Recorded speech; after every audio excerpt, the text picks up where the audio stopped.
Hi everyone, my name is Heinrich from Firm Learning and welcome back to my channel where I want to help you to be successful in the first years of your career.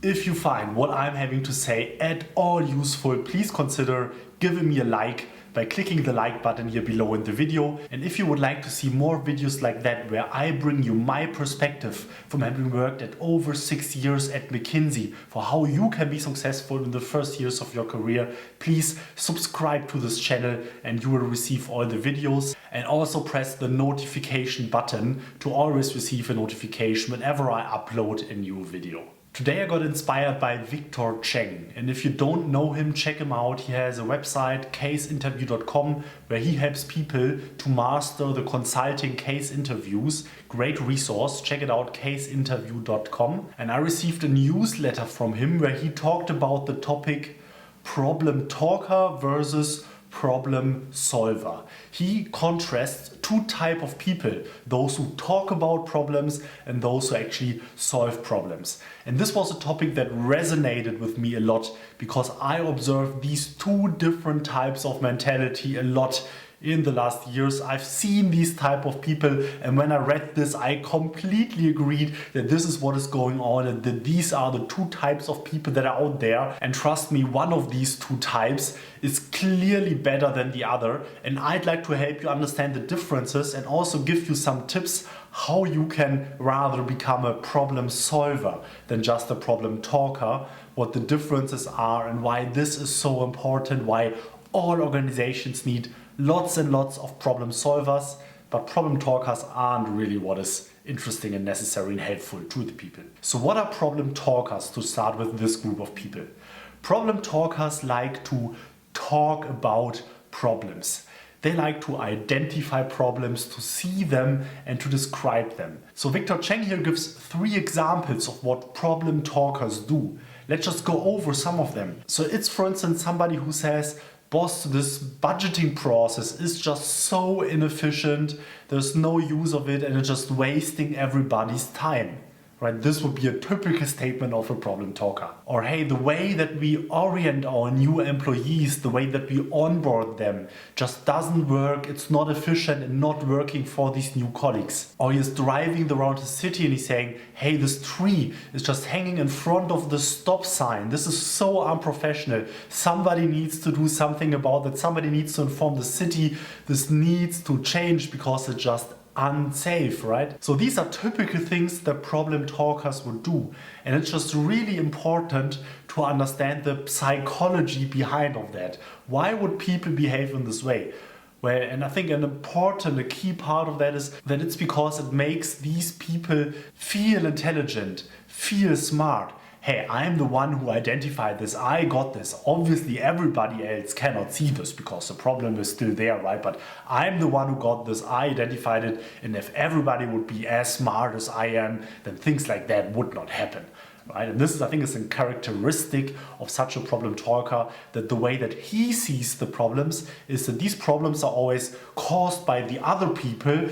The other people are responsible for these problems, but it's never the problem solver. And if only these other people would do their jobs right, then problems like that wouldn't exist, right? If only the other people would take their job as seriously as the problem talker does, then the world would be a much better place. So let's now contrast that with how a problem solver would approach these types of situations. And as the name says, the problem solver does not only talk about all the things that need to change, but he actually tries to make a difference and to make an impact and to actually change and solve these problems.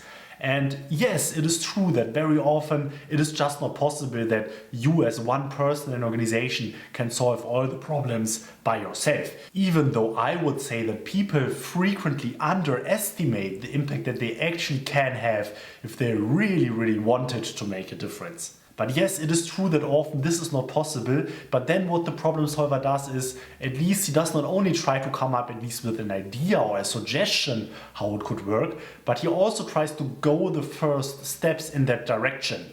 To not only come up with, yeah, obviously this is what would need to happen, but also to go in the first steps in that direction to actually make that a reality. And let's now go over these examples that we just discussed a bit earlier about how a problem solver talks about the problems. Let's go over these examples, what the problem solver now actually could do. And now starting with the budgeting process. The problem solver would not only say that the budgeting process doesn't work, but he would make a couple of suggestions of how the budget process could actually improve, and would substantiate these suggestions, maybe talk to some colleagues to make sure that this really makes sense.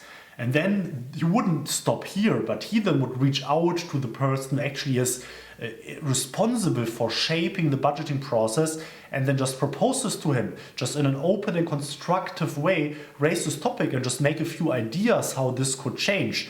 And if you do not do that in a confrontative way, very frequently you will see that people are actually quite responsible for good ideas, because these good ideas then hopefully make the work and the life easier for everybody who's involved, right? So why wouldn't then the person responsible for the budgeting process not take on that idea? So he goes that step in that direction. The other example was the onboarding process for new employees that apparently just did not work. So what would a problem solver do? He would not only complain about the onboarding process that wouldn't work, but he would just start creating a few documents, maybe a checklist that new employees can use, in order for them that the onboarding process would be a bit more smoothly and more helpful. So some resources, for instance, that he would have found helpful when he joined the company.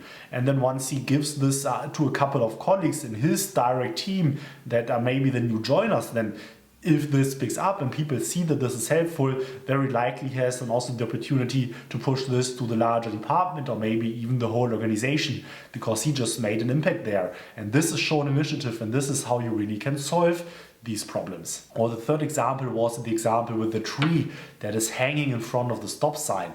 Well, the problem solver now could just call the city and let them know that this problem exists. Let them know where exactly this tree is located, where exactly it is covering the stop sign, and pretty likely then the city, once it has been officially informed, it will do something about it and make sure that this tree then gets taken away from the stop sign, and now the safety is restored again. So these are things that problem solvers would do. They try to solve the problem, and they do not only talk about the problems. And from my experience, problem solvers like that belong to the most valuable people that organizations can have.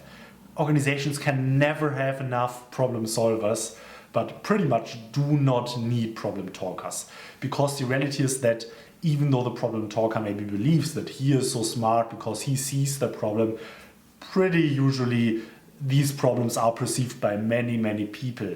But the reality is that most of these people don't do anything about them. Most people are problem talkers, but only very few people are problem solvers. That's just the truth, guys. And in fact, this is just natural. This is how we humans behave.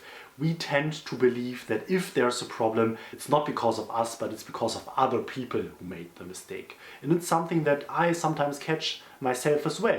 If I watch myself, I see that I have such a thought that there's a problem and probably somebody else is responsible for that. But if I'm really honest to myself, I know and I understand that I would have the power to do something about that as well. And this would be now my advice to you.